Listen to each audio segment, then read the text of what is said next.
Halo semua, saya sama seperti kalian suka banget ngoprek elektronik. Tapi pernah nggak sih ngerasa frustrasi banget waktu proyek kita tiba-tiba gagal? Nah, hari ini saya mau bagiin satu rahasia, satu prinsip dasar yang bakal jadi kunci sukses semua proyek kalian ke depannya.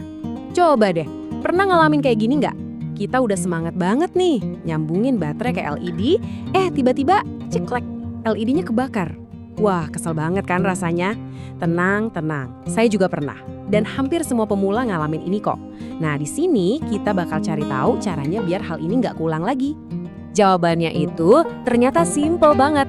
Semua ada di pemahaman kita soal 3 jagoan utama di dunia elektronika. Anggap aja mereka ini the power trio-nya sirkuit. Kalau kita ngerti cara kerja mereka bertiga, wah, kita bisa naklukin sirkuit apapun. Udah siap? Yuk, kita kenalan sama 3 pemain kunci ini. Biar gampang, kita pakai perumpamaan aja. Coba bayangin kita lagi ngeliat air ngalir di pipa. Analogi ini dijamin bikin semuanya jadi gampang dimengerti. Yang pertama ada tegangan atau voltage, simbolnya V. Ini tuh ibaratnya tekanan air di dalam pipa. Makin tinggi tekanannya, makin kenceng dorongannya. Nah, baterai 9 volt yang kita pakai tadi, itu tekanannya gede banget buat LED sekecil itu. Yang kedua arus, simbolnya I. Kalau tadi tegangan itu tekanannya, nah arus ini adalah banyaknya air yang ngalir per detik. Ini dia aliran listrik yang sebenarnya. Dan kebanyakan air listrik inilah yang bikin LED kita banjir alias kebakar.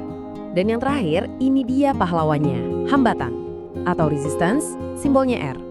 Bayangin deh pipa airnya kita pencet atau kita persempit. Aliran airnya jadi pelan kan? Nah persis, itulah tugasnya hambatan. Dia ini kayak polisi tidur atau rem buat ngontrol arusnya, biar nggak kebablasan. Oke, jadi gimana hubungan antara si tekanan, aliran, dan si rem ini? Ternyata ada satu rumus sakti yang ngatur mereka semua. Satu aturan simple yang jadi fondasi dari semua hal berbau elektronika.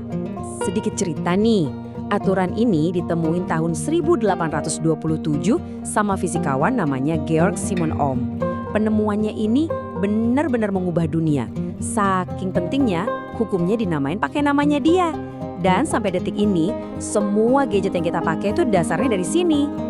Kalau kita baca definisi resminya, mungkin kedengarannya agak ribet ya. Arus berbanding lurus dengan tegangan, dan seterusnya. Tapi, tenang aja. Inti dari semua itu bisa kita ringkas jadi satu rumus super simple yang bakal jadi teman baik kita semua. Dan ini dia rumus saktinya.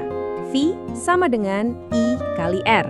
Tegangan itu adalah arus dikali hambatan. Coba deh diresapin dulu. V sama dengan I kali R. Kenapa ini penting? Karena kalau kita tahu 2 dari 3 nilai ini, kita pasti bisa cari nilai yang satunya lagi. Inilah kuncinya buat naklukin sirkuit apapun.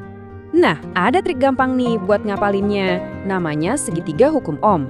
Caranya gini, tutup aja huruf yang mau kita cari. Misalnya mau cari V, tutup huruf V. Sisanya I sama R di bawah, artinya dikali. Mau cari R, tutup huruf R. Sisanya V di atas I, artinya V dibagi I. Gampang banget kan? Ini super ngebantu. Oke, ngomongin teori terus bosan juga ya. Sekarang ayo kita praktek. Kita balik lagi ke kasus awal tadi, kasus LED kita yang kebakar. Saatnya kita jadi pahlawan dan selamatkan si LED. Oke, kita kumpulin dulu data yang kita punya ya. Pertama, sumber listriknya, baterai kotak 9 volt. Kedua, komponen kita, si LED. Biasanya di data spesifikasinya, LED itu butuh tegangan sekitar 2 volt. Dan biar nyalanya pas dan awet, arusnya kita targetin di 20 mA. Atau kalau dijadiin ampere itu 0,02 ampere. Nah, di sini kelihatan kan masalahnya? Baterai kita ngasih dorongan 9 volt, padahal si LED cuma kuat nerima 2 volt. Ada kelebihan 7 volt, kelebihan inilah yang menjebol LED-nya. Jadi kita butuh sesuatu yang bisa nahan kelebihan 7 volt itu sekaligus ngerem arusnya. Nah, komponen itulah yang namanya resistor.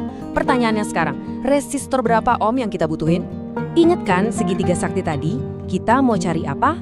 Hambatan alias R. Coba kita tutup huruf R-nya. Kelihatan kan V di atas I. Artinya rumusnya adalah R sama dengan V dibagi I. Sip, sekarang tinggal kita masukin angkanya. Yuk kita hitung bareng-bareng. Langkah pertama, kita cari dulu V atau tegangan yang harus dimakan sama si resistor. Caranya gampang, tegangan baterai dikurangi tegangan LED. Jadi 9 volt dikurangi 2 volt, hasilnya 7 volt. Nah, tegangan inilah yang akan kita pakai di rumus. Sekarang kita masukin ke rumusnya.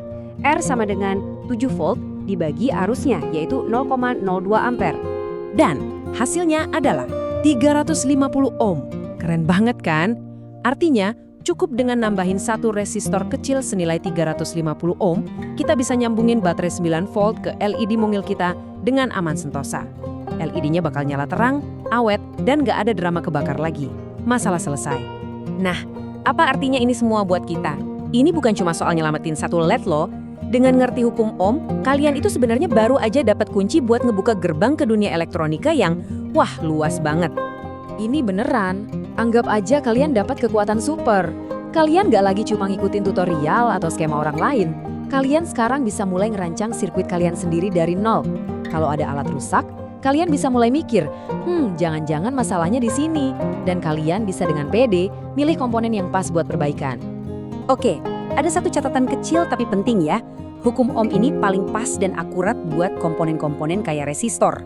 Nah, untuk komponen yang lebih pinter, kayak dioda atau transistor, ceritanya agak beda dikit. Tapi jangan khawatir, pemahaman soal hukum Ohm ini tetap jadi fondasi buat ngertiin cara kerja mereka semua. Jadi, camkan ini baik-baik ya. Kalian barusan aja nguasain satu prinsip paling fundamental di seluruh dunia elektronika.